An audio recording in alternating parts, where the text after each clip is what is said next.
Welcome to the Waves of Change podcast, where we aim to inspire the listener to awaken to their purpose and take the action required to live life on their own terms. My name is Darragh Byrne, confidence and mindset coach, speaker, entrepreneur and humanitarian.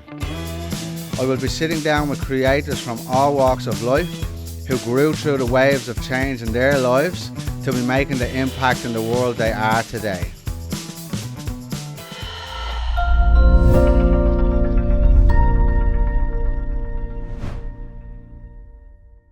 We acknowledge the Gadigal people of the Eora Nation as the traditional custodians of the country we are speaking on today. We recognise their continued connection to the land and waters and thank them for protecting this coastline and its ecosystems since time began. We pay our respects to elders past, present and emerging and extend that respect to all First Nations people who may be listening today. Today's guest, Jeddy Azuma, one of the founding fathers of the CMB, Conscious Man Brotherhood, medicine man, founder of the Rising Man movement and the Rising Man podcast. Jeddy is a modern day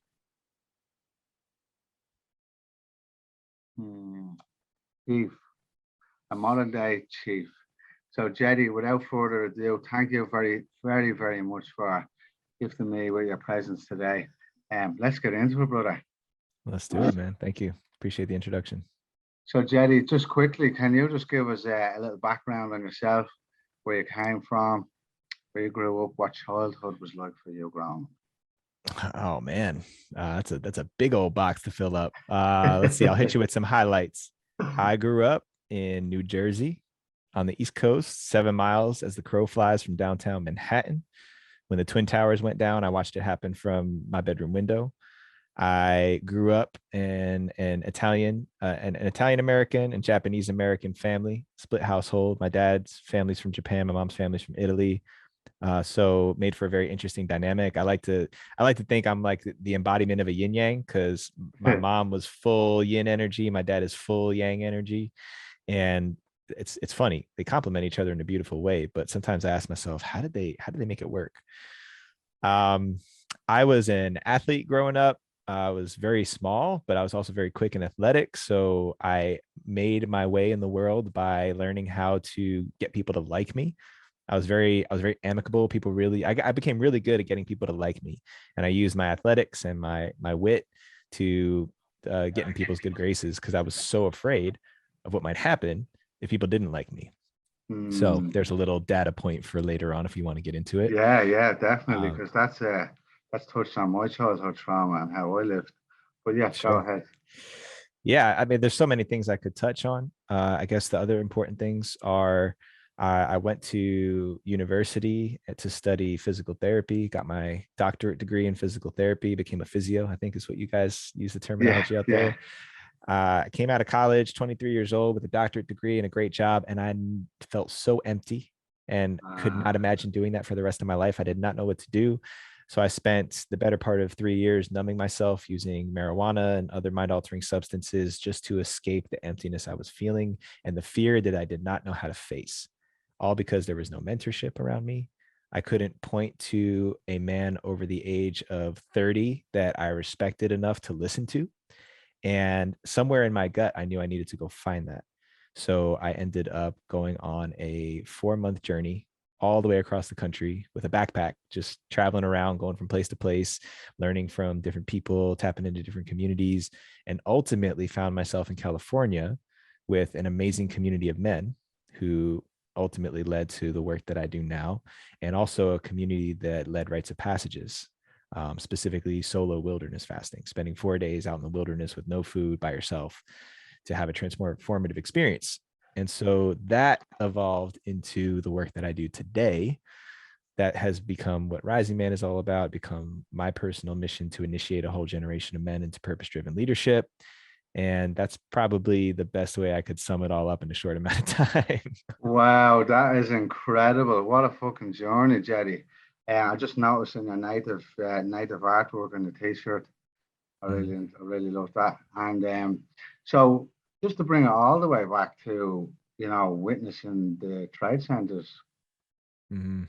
what was that like as a young, I don't know, what age were you? Were you a teenager? I was a sophomore in high school, so 15 years old. I guess I was 15 years old, and man, I remember. Wait, actually, let me take that back. I was a freshman in high school. It was my first week of high school, and I was 14 years old. 14.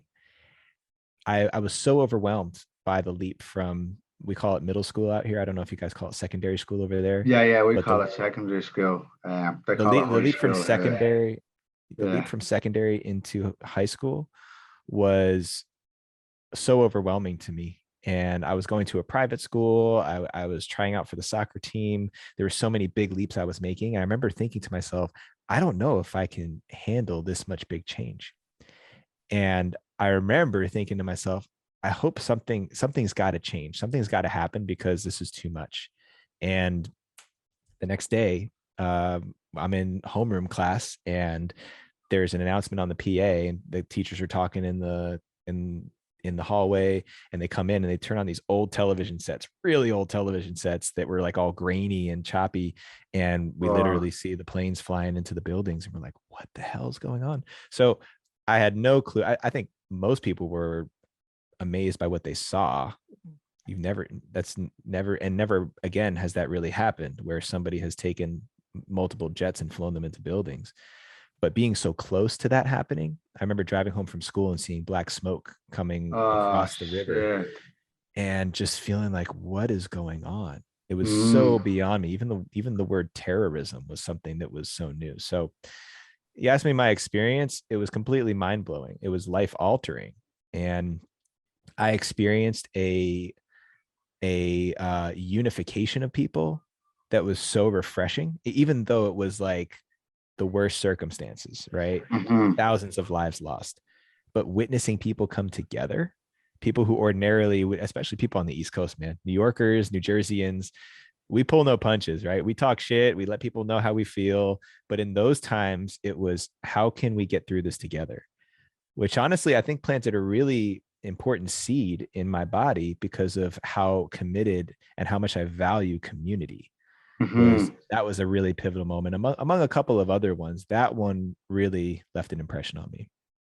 Wow, incredible. I remember I got my junior cert results, so that's coming I was in secondary school. I was my first ever job. I was working. I was a little shit. I was working these, on the roads, the stop and go, Uh-huh. and we're making new roads.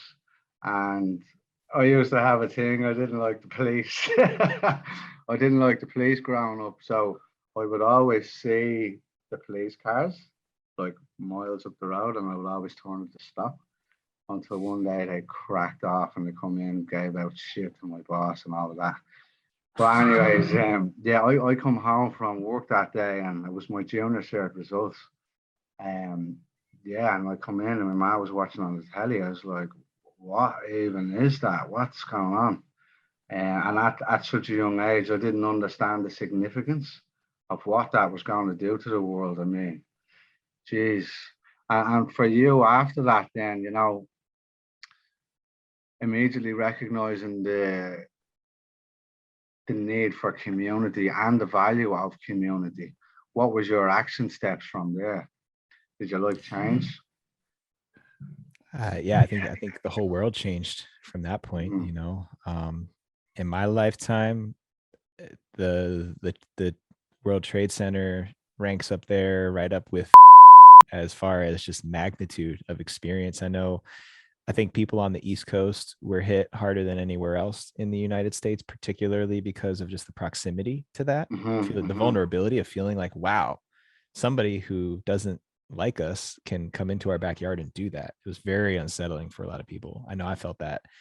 And then just the United States in general, because it was a very personal attack on the United States, but the whole world, we all changed. When there's actually, I remember I attended a seminar when I was 23 years old. It was a Wisdom of the Elders conference in 2012, a gathering where they brought indigenous elders from all over the world to speak about 2012, because so many people were like, what's going to happen? Is the world coming to an end?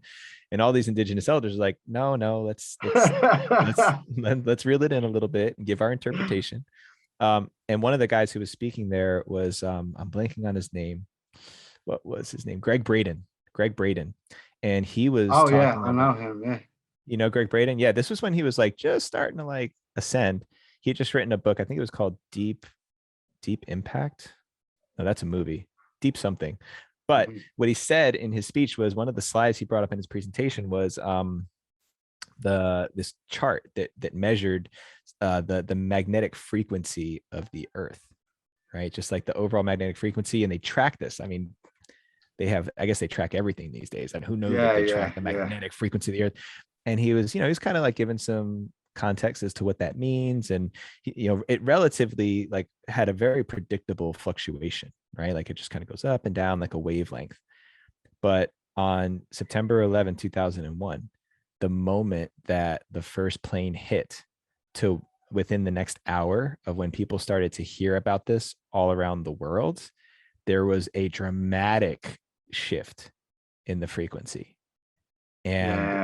And then they saw another one as it started to make its way around the planet, like the news spreading and people starting to hear about this, when people were waking up in other parts of the world and hearing about it all over again. And it just showed how deeply it impacted us. And his interpretation was just the empathy, feeling that experience of loss and devastation and hate and pain all wrapped into one experience.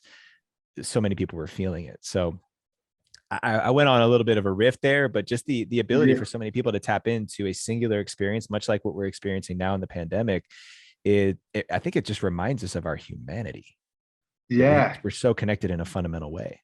Beautiful. And I definitely reckon, I think I may have seen that before, the chart, and the chart was collective consciousness coming into the same, similar vibration.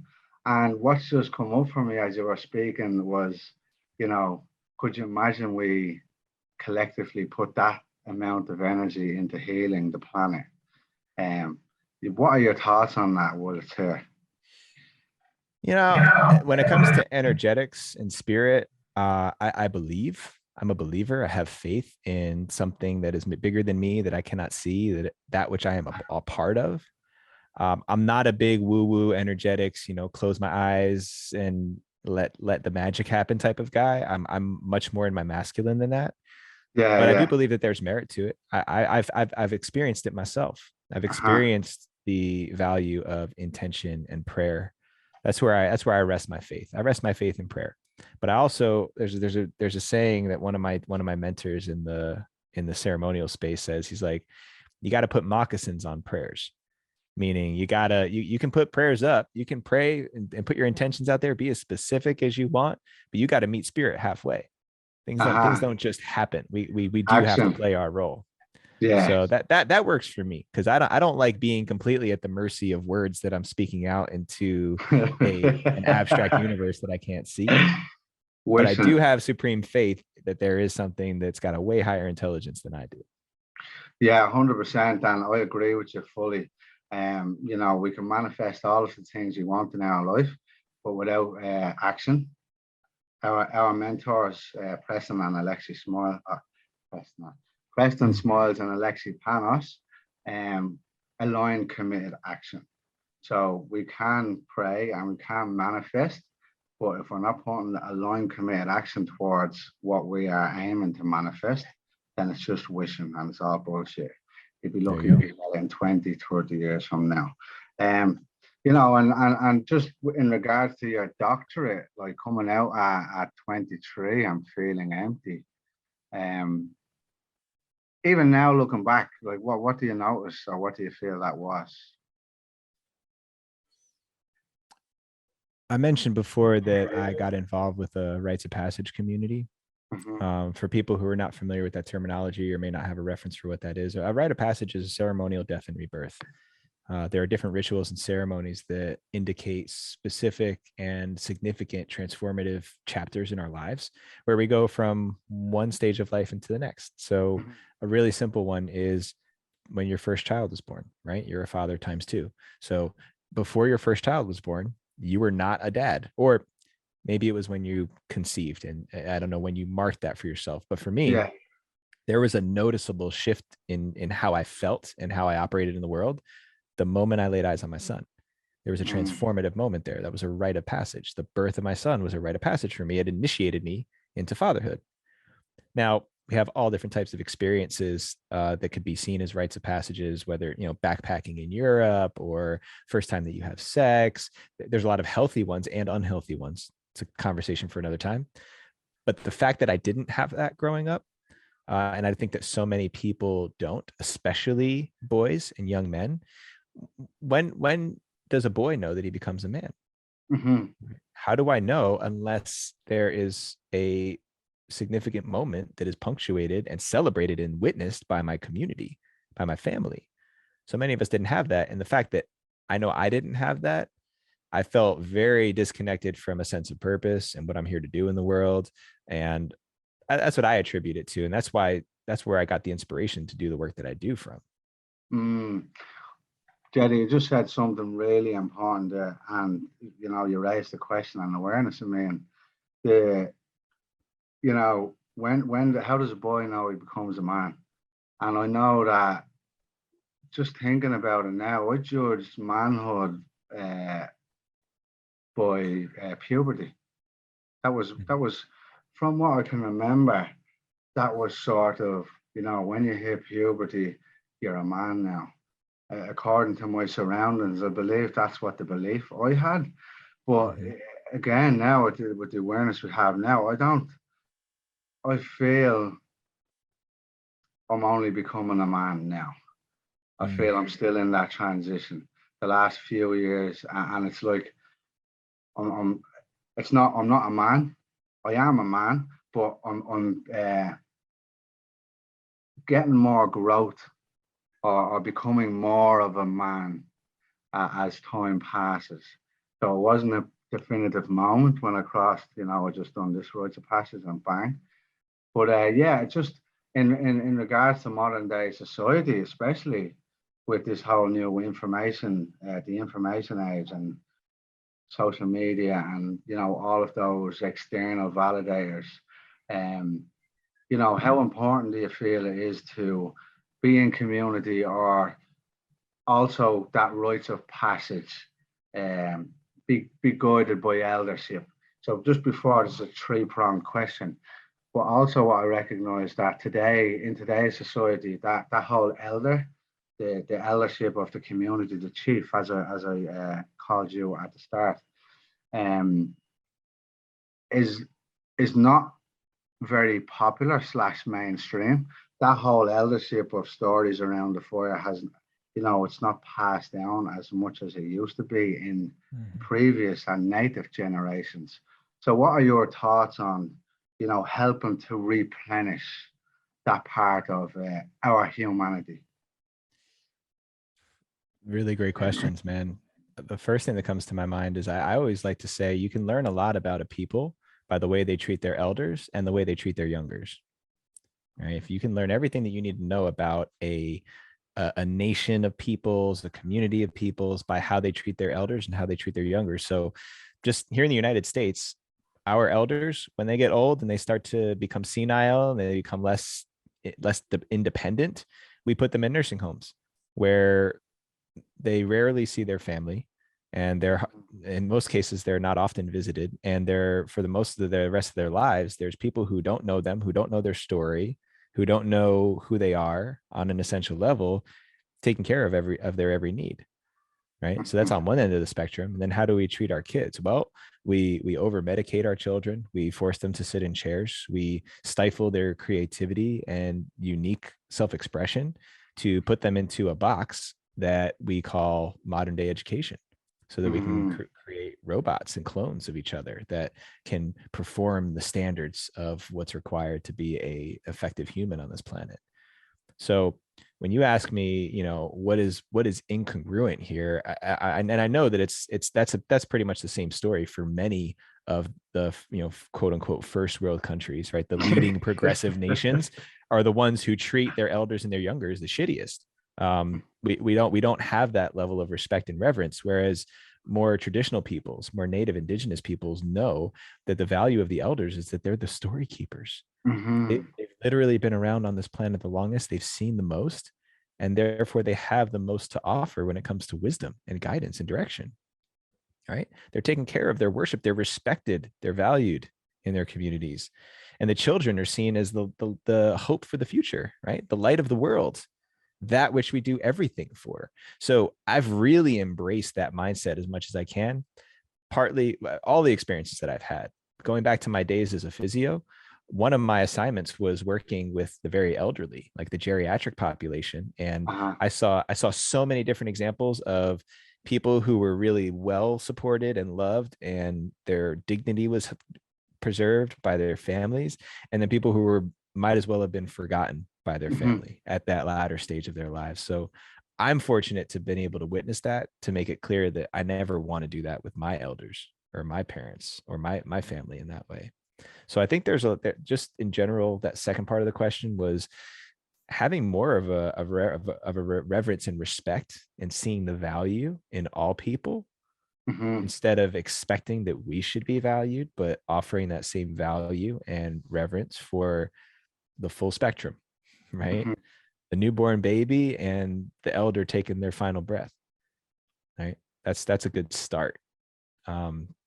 What was the first part of the question? I kind of went in that direction. Yeah, no, that's it really. Like, I think you answered really well, and you brought up some really good points in regards to, you know, this system, like this system that we are born into, but we have remembered who we really are and managed to break free from that system. And, you know, there's one size fits all, and, you know, just creating clones, as you said, just smart enough to do the job that they wanted to do for 40 years of your life, pay your taxes, and then when you're finished, then you retire, and then you go and live happily ever after. When in reality, if you make it to that age, they put you in this box. So from swapping one box for the societal box, and then to the other box of, you know, retirement, and then that's when you're supposed to live happily ever after. What do you see as a different way, a more grounded and a different way of that serves the humans? So I'm a huge believer in decentralized governments and decentralized systems. I know that that's not a very new or novel idea anymore. We've got decentralized finance, we've got decentralized governments, decentralized everything. So I'm not claiming that that's like my own unique idea, but there is that what's the word? I guess we'll call them scientists, because I'm not sure what the appropriate designation is. A guy named Dunbar, who was researching chimpanzees. Are you familiar with this study? No. Okay, so he was researching social structures, and he was looking at how chimpanzees did it. And one of the phenomenons that he saw happening over and over again was that when the population of a community of chimpanzees grew above a certain number, chaos would ensue, and two alphas would go head to head, and it would create a fracture, and half of them would go this way and half of them go the other way, and they would start developing the community from there. So the number, I believe it was 150 when he was doing his study. It was like around 150. And then he extrapolated that information and applied that to human beings, right? Well, what happens at the number 150?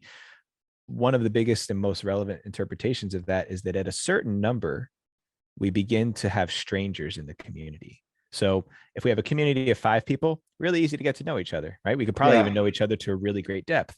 Multiply that by 5. Once we get to 25 people, okay, you can still know 25 people pretty well. We probably all have at least 25 people that we know pretty openly and intimately. Multiply that by 5. Right now we got 125 people. How well can you know 125 people? Can you really count on and depend upon people that you don't know very well? And the point is that whether it's 125, 150, whatever the number is, at some point you start to have people that are quote unquote strangers. And the moment you have a stranger in the community, you can't trust, their trust is gone. Right. And if there's not that essential level of trust that I can count on this person to have not only my best interest, but the best interest of the community in heart and in mind, then I'm always going to be on edge. And so when you ask me what's a solution to it, I really believe that whether the climate does it to us, or the economy does it to us, or the pandemic does it to us, or something else that we can't even see, at some point it's going to force us to become more decentralized. And I think we're going to return back to more of a village system where we get back to the families. We shrink our numbers, and we don't have one person making decisions for 375 million like we do here in the US, right? Yeah. We've got people who actually know the people they're making decisions for. I'm not opposed to leadership. I'm a huge fan of leadership. I talk about leadership all day long. We teach it in Rising Man. We train guys how to become better leaders. But when you have a few people leading hundreds of millions, Yes. and they don't even know who they're leading. Joe Biden doesn't know who I am. He doesn't even know who he is himself. Fuck's sake. Right. So there you go, right? Like these leaders, they're leading people that they don't actually know. And how could you possibly care about me and my family if we've never shaken hands and I've never even told you my name? So it's obviously it's a problem that has maxed out at scale. We literally have such a small amount of people making massive life-altering decisions. Go no further. We don't even have to talk about vaccinations, but go no further than just that decision to vaccinate or not vaccinate, to put something in someone's body or not put something in someone's body, and not giving everyone else an individual say in that. We've maxed that problem to scale. So the only way to go, it's like the laws of the universe, right? We've expanded and expanded. We're going to go through a contraction phase. It's going to be uncomfortable. And I'm hoping, because I'm an optimist, that's going to lead to us getting back together and learning how to build trust and live around people that we have shared vision and values with. To me, that's the only way. Yeah, I love that, man. You've said lots of things there that were really juicy. And, you know, in England, in the UK yesterday, I believe, they just lifted the mandates on the 80,000. I believe it's 130,000, 135,000 people in the medical sector pushed back and they refused the mandates. The mainstream media are claiming that it's 80,000, but the Prime Minister or the Minister for Health over there has just said, okay, we're lifting the mandate, so now they don't need to get it. Here in Australia, many thousands of people have walked off the job, like career people. So nurses, doctors, what they call creche workers, school teachers, and firefighters, police officers. They've all. So where we are moving up the coast, there's a whole network. Like there's a whole new society being built up there, self-sustainable, that people can rely on each other. Before it was a protest against the government to change their ways. Now it's okay, fuck you. We're gonna make it the way we like. We want to live. You know, there's no more. You're gonna rule over me, which brings me back into, you know, as you explained, being self-sustainable and, you know, growing your own food and being in the community with people that you trust and stuff like that. There was one more thing that you said there. Yes, in regards to the first world, you know, the Western world, and how, you know, how they treat their humans. Exactly. Look at all the people who, you know, protect and serve. And then what's the other word? You know, the ones that go overseas and they go to wars and all of that. How are they treated in LA, in Chicago, in all of the countries there? I was in San Francisco, and I sat down and had a chat, had some beers with a couple of the homeless people there. Lovely people, but come back from war and were discarded. The same I spoke to Cadora, who, you know Cadora? I don't think so. No. He's one of Preston's guys. He works within the prep in that organization, the Kabum. But he was the same. He said, you know, after war, they're only entitled to 2 mental health visits to a doctor per year. So you just watch thousands of people die, your buddies die soon, and all of that. So it's just like, you know, how the government really treat you is you know, when somebody treats you a certain way, believe them. Isn't that what they say? There you go. I mean, Oh, that's yes. a massive failure, Mhm. and of epic proportions. Tremendous mismanagement of people and resources is And what we've seen, and I think we're living through the cover up yeah, process of yeah. trying to deflect responsibility Hmm. and to blame it on other people's or other things instead of just simply taking ownership. Hey, we screwed this up. Just Not crash it you, off. not you, not me. Together, we screwed this up. We screwed the whole thing up. And in fact, we screwed it up long before any of us who are here talking about it right now, Yeah. It but started before any in. of us were even born.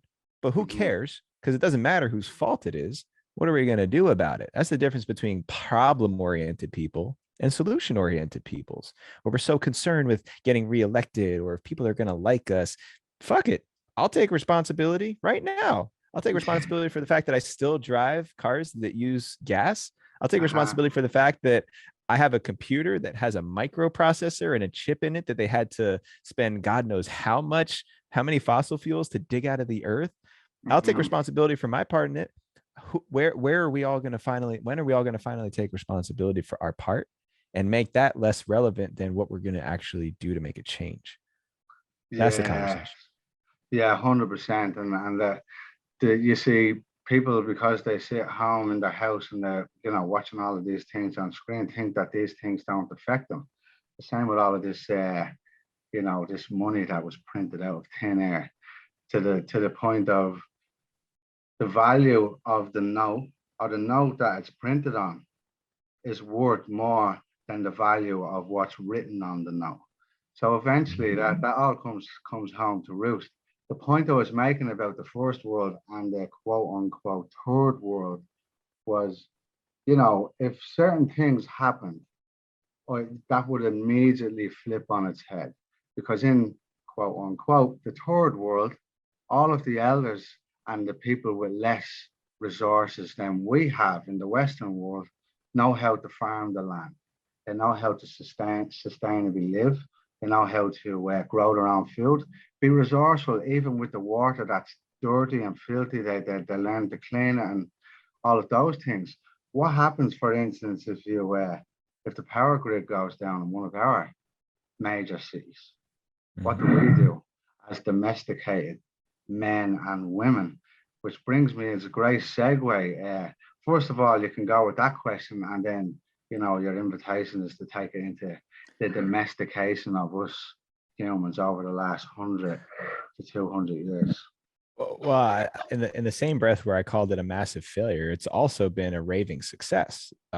Modern colonialism has succeeded dramatically in what it set out to do. The Western world is built on manifest destiny. It's built on a colonial mindset that prioritizes capital gain. Uh, So the whole message under this is the game, the game of life is to gather as much as you possibly can and put yourself in a better position than everyone else. And manifest destiny gave us the permission to say, go out and get it, whatever the cost is, because it's yours. It's your destiny, right? Those two messages are what set off this whole thing. And if you actually look at it, we've succeeded. We've succeeded in gathering and ultimately starting to deplete a lot of the raw resources and raw materials that were here on this planet. The most, I mean, when you think about what it takes to have something like planet Earth amidst all of the billions of stars and galaxies, it's ridiculous. And as abundant as this planet is, we've found a way to pillage and rape the resources hmm and use them for capital gains that don't actually reflect value. They don't actually reflect real life values. When you look at the rest of the natural world, you don't see. When was the last time that you saw a lion on the savannah gathering resources and putting them inside a bigger house and then saying, you know what, I need a bigger house to put more stuff in because I'm trying Yeah. to beat the other lion down the block? No, he just wants to get a meal and he wants to have sex and reproduce. And then he wants to lay down for 95% of the day and take a nap. Yeah. It's we're so as humans with this colonial first world manifest destiny mindset, we're so backwards when it comes to what actually holds and has value on this planet. The value of this planet is in life. The joy of this planet is in life. I don't care how hard your day was today. When you go home and you see your young child laughing, I guarantee you your day just got better. And that's because the value of what's really valuable on this planet is right there in front of you. It's life. It's not something green. It's not something you can count. It's not a Bitcoin, altcoin, or some other coin that we put value and subscribe value to. It's life. And the way that we've been designing life on this planet, life, and I put that in quotation marks, has not actually reflected life itself. We're destroying life, right? We're eliminating life. We're effectively trying to make ourselves extinct by the way that we're making decisions on this planet. So it's just out of balance. And I think that a lot more people are seeing it. So a lot of times I just feel like I'm preaching to the choir. But when we actually think of what the value system on this planet is still saying, is that we care more about the amount that we have. It's not even in our bank accounts anymore, right? It's on a screen. You can't even go to the bank and say, show me my money. They'll just turn their screen around and say, there it is. Yeah. Fractional reserve banking. So at any one moment, there's only 10% of what's actually in a bank account in the bank in cash. And again, we bring it back to that printed cash. It's just paper. So the true value, and as you were speaking there, what I recognized was, life for me is nature, and being at home in my heart is when I'm in nature and with my family, and that love, that smile, that laughter. But yes, definitely in nature. And at some stage we'll all remember, we'll all like say you can't eat money. We've swapped the value system around to value materialism more than presence and time and connection to the self. But here's the thing. Yes, because that's what the results show, is that we keep going out, and no matter how broke we think we are, you're going to buy the new iPhone, right? Like that's so that, yes. But also when you come back home and moments like the pandemic happen, or like the World Trade Center's falling down, those moments where we get shaken and rattled out of our coherence, that tells us that the new iPhone is more important than spending time with our loved ones.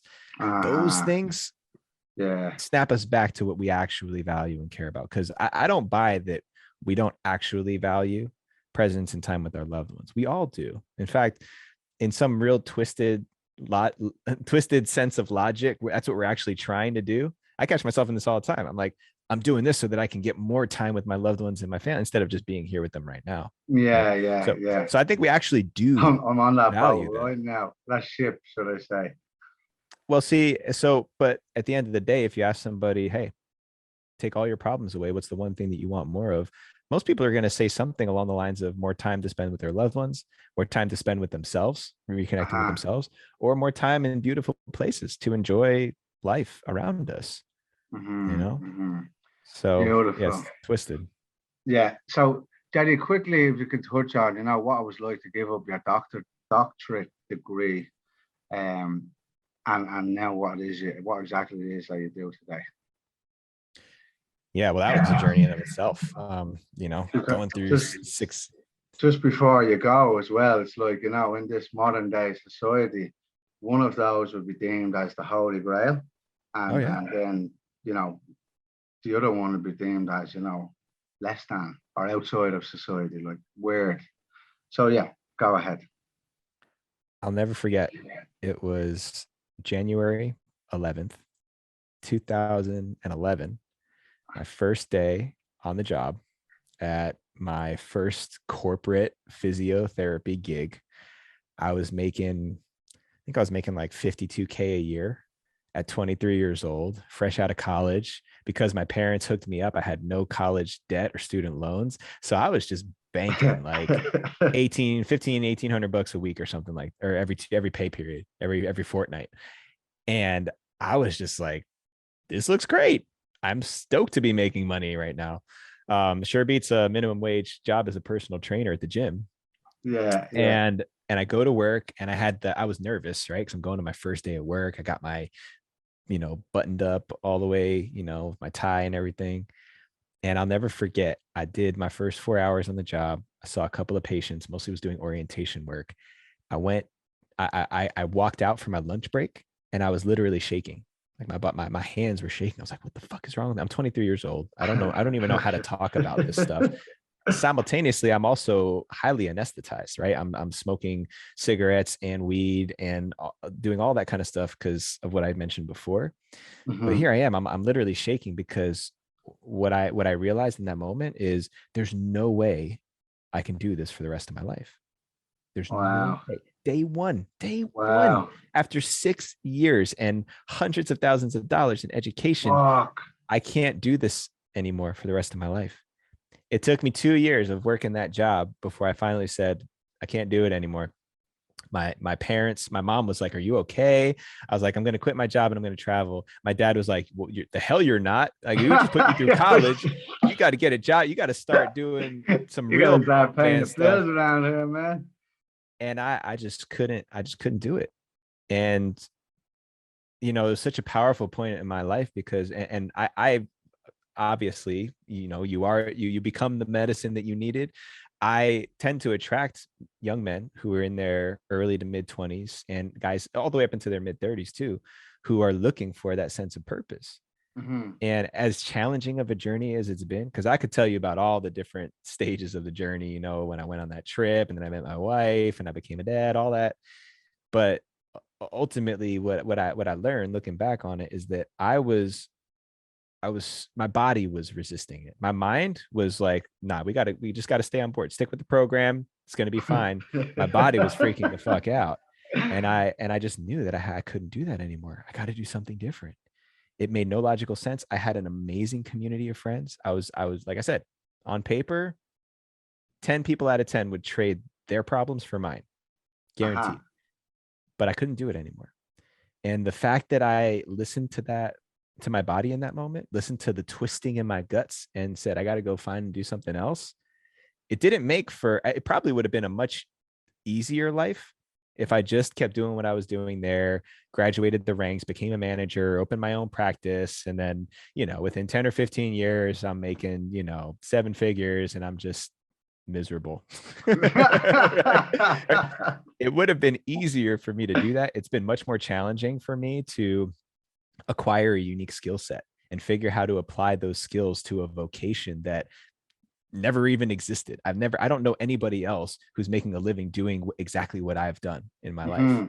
Right. That's the world of coaching and entrepreneurism, right? We're all these like unique snowflakes figuring out how to provide for ourselves and our families by doing what we love. And it's not easy. It's simple. All you got to do is follow what your heart tells you and figure out how to make it work, but it's not easy. And something about me having the courage to take that leap and follow that path. I sometimes I wake up, I'm like, why am I doing this? Why do I still put myself through this? Because of that first day on the job. I'll never forget how I felt in my body, even though I've felt and had like anxiety and overwhelm and for other reasons, even as recently as last month. I was going through a tremendous period of just transformation. I was telling you before we started recording, just like uncomfortable in my skin. It pales in comparison to what I felt on that first day on the job. And I knew it. I was like, I don't know. I don't know many things. One thing I know, I cannot do this for the rest of my life. Got to figure something else out. Beautiful, Jeddy. That's a huge and a great answer.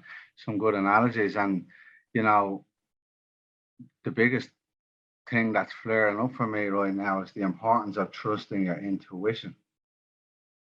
So what would you say about that for the listeners? I really didn't start from trusting your my own intuition. experiences.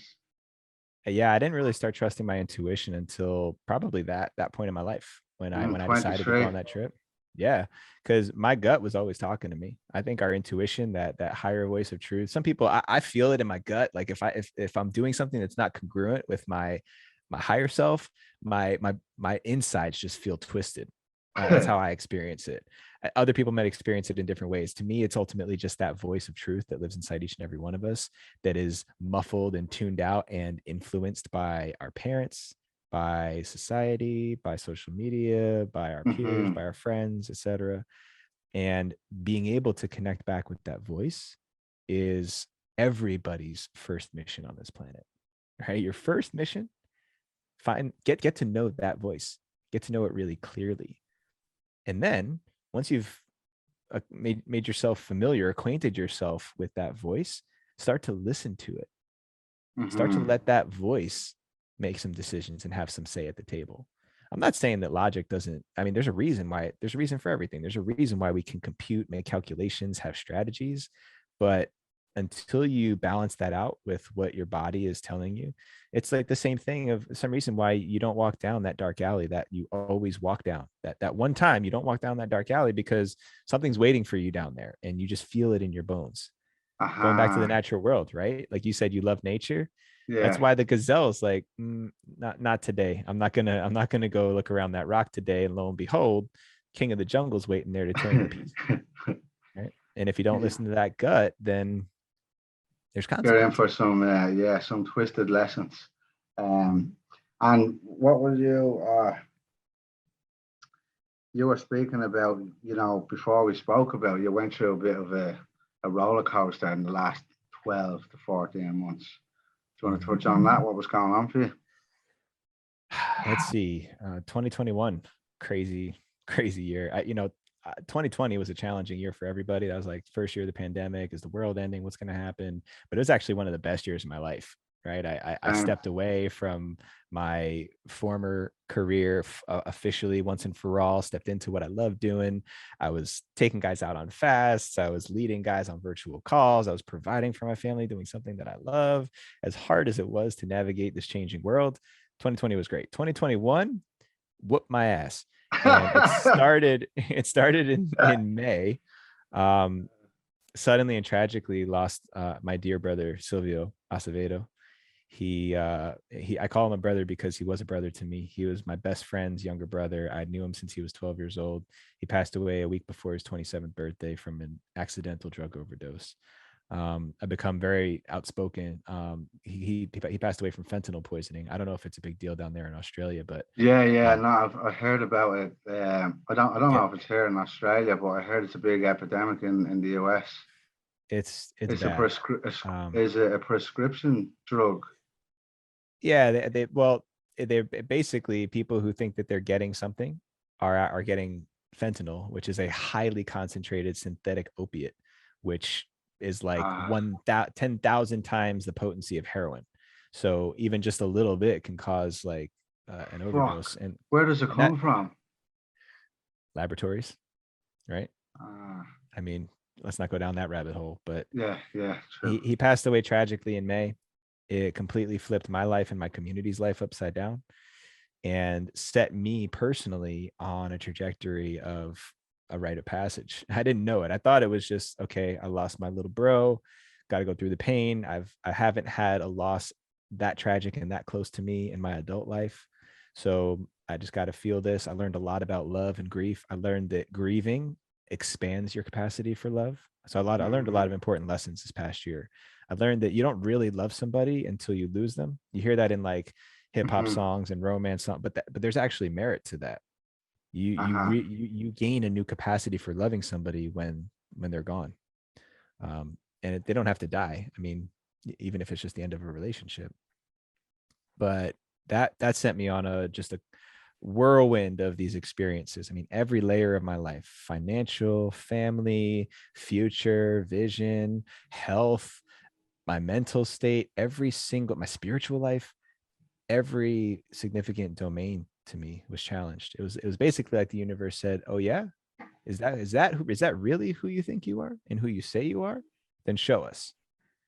That's what the universe said to me last year. It was like, "This is who you think you are. This is who you say you are.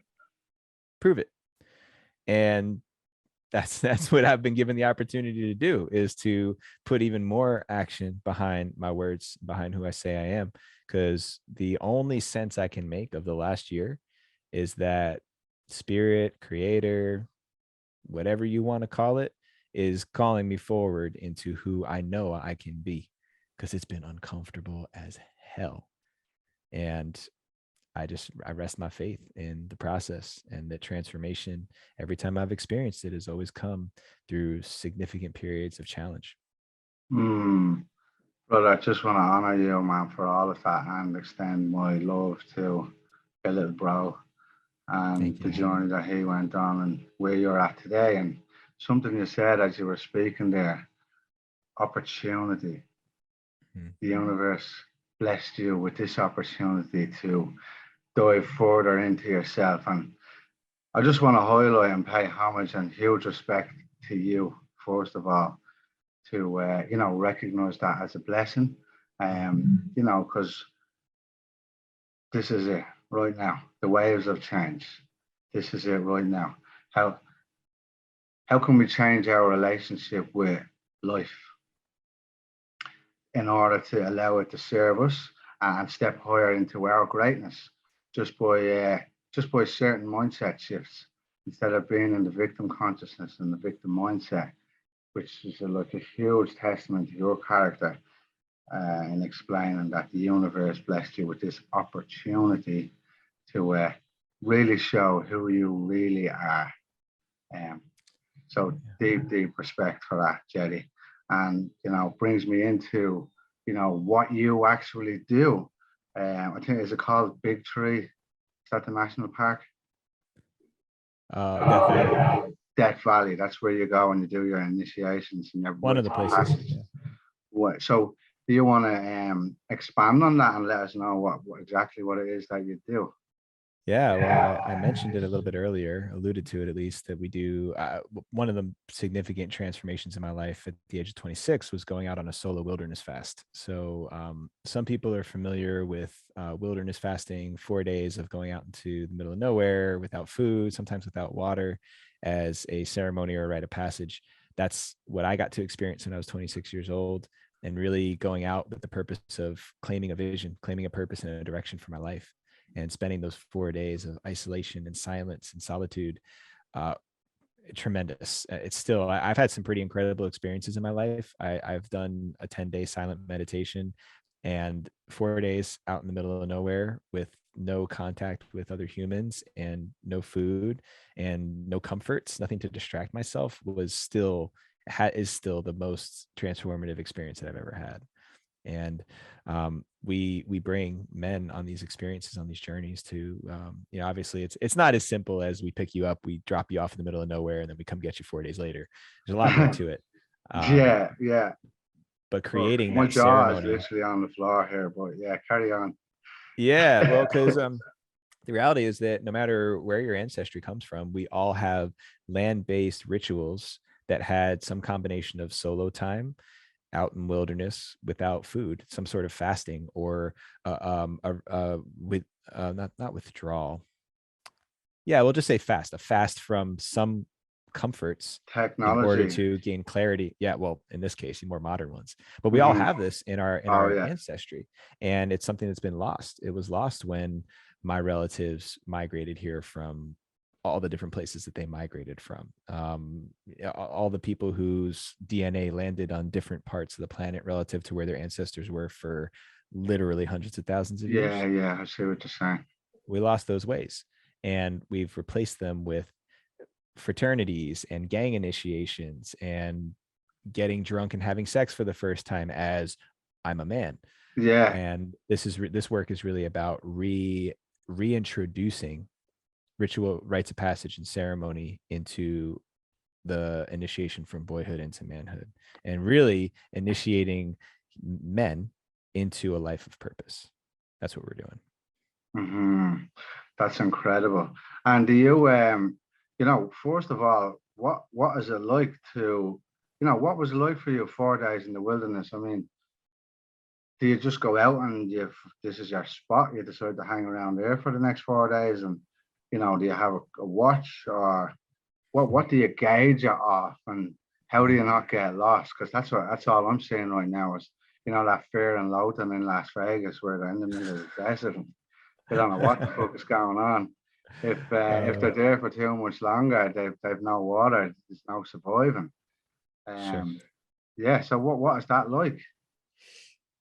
Well, part of these ceremonies and rituals was to introduce a level of challenge, right? To challenge these young warriors Are you able to take it to the next level? Are you capable of taking care of a family, of taking care of a community, of fighting for your people, whatever that looks like, right? We can Hmm. think of more traditional applications of what that means, or more modern, right? To go out and feed your family. Are you ready to go out and feed your family and make sure that they're protected and safe and well? So there had to be some element of challenge brought into these ceremonies in order to make sure ensure that the boys that were being initiated into men were going to be able to take care of the people. Uh-huh. So it has to be challenging, and instinctually we all want that, right? Like you see boys all the time that start, mashing horns with their fathers and Yeah. trying to test themselves. They jump off of cliffs, they go out somewhere and get really really wasted, or they push the edge with drugs. We push the boundaries because we got to know what we're capable of. There's Uh-huh. a beautiful story that I heard about juvenile eagles. I don't know if it's the same out there, but where I come from, the eagles here are the juvenile eagles. Their feathers are some of the most revered because it's said that they fly higher than any other bird. So Uh-huh. when a juvenile eagle, before it can gain its adult plumage and gain sexual maturity, it flies all the way up to the point where the air gets so thin that it loses consciousness and it starts to fall back to the earth. And then it regains consciousness, it flaps its wings, then it goes up and it does it again. And it does this repeatedly because it's essentially what it's doing is it's testing its limits. How high Ah. can I go? And then after it's, tested itself to its satisfaction, it no longer does that. And I think it's such a beautiful reflection of adolescence that's what we got to do. We got to push ourselves to those limits. And when we have tradition and ceremony and legacy around the ways we do that, instead of sending our boys out to go get wasted and Yeah, have yeah, unconsensual sex with a girl and rob a store or whatever it is that pushes their limits, when we replace that with intention and community and ceremony, a lot starts to change. At least that's the way yeah, I look at it. yeah. That's incredible. Where are you based right now? I'm in California at the moment, although we're shimmying over to Austin, Texas in the near Oh, future. I Go was figure. like, what? Yeah, of course. Yeah. When are you going over there? We're aiming for May. May I'm 1st from is it. our Good. is our goal. How are you for time? Because I didn't ask. I need to start asking my guests. I got to wrap it up here soon. It's about dinner time, so I'm gonna start getting the tug from my lady. Right, cool, cool. All right, Jeddy, thank you very much for your time. Two last questions. One in regards to food and water. When you're out in the middle of the wilderness like that, like are you going trying to extract like eat food from nature, or are you getting liquid from plants, or are you just sticking it out for four So days? the tradition that I come from, we allow the fasters to have water. It's more of like a fasting cleanse. Yeah, So you can go a really long time without eating food. yeah, I know I've heard of stories of people who've gone like 60 days. yeah, But water is different. So after 4 days of no water, the body can go into like shutdown. Everything can shut down. But in our tradition, we allow the guys to have water. So you're not, again, the point is we're making an exchange. We're giving up food, we're sacrificing sleep, we're sacrificing all of the comforts in order to receive clarity, in order to receive vision, in order to receive insight from the natural world. So there uh-huh. has to be something that's given and sacrificed. So we're not foraging food while we're out there. You're basically sitting still and just taking time to listen. Wow, wow, Jetty, incredible. Thank you. And what are your offerings and how may people find you? Oh man. Well, the best way for people to find me is to go to risingman.org. Check us out on Instagram, Rising Man Movement. We've got over 400 episodes of the podcast over there that we've been doing for the past 4 years. Amazing community of men. Our whole purpose is initiating a generation of men into purpose-driven leadership. So that's where so much of my heart and my attention goes to. You guys can also check me out at Jeddy Azuma. That's my personal Instagram. I don't like to be on Instagram all the time, so you guys might not see me in there. I might be in and out, but you can follow me there. Certainly send me messages because I love connecting with people on my own time. But I do love connecting with people, so don't hesitate to reach out. You will get a response from me. Yeah, beautiful. Jetty, thank you very much. Final question. What does the waves of change mean to you? The waves of change. I see. I believe that life is circular, that things move in circles, and it's not like a circle that repeats itself. It's more of a spiral that goes up. So when I think of waves of change, I think of just the arcs of that circle that swing back around again. I think of polarity. I think of for all of the quote unquote good times, there's going to be tough times. For all of the difficult, painful moments, there's going to be joyful moments of ecstasy. So when I think of waves of change, it's par for the course. It just depends on whether you're riding a wave high or you're in between waves or you're getting tossed in a wave. No matter what, life is moving forward. Yes, Jeddy. Woo!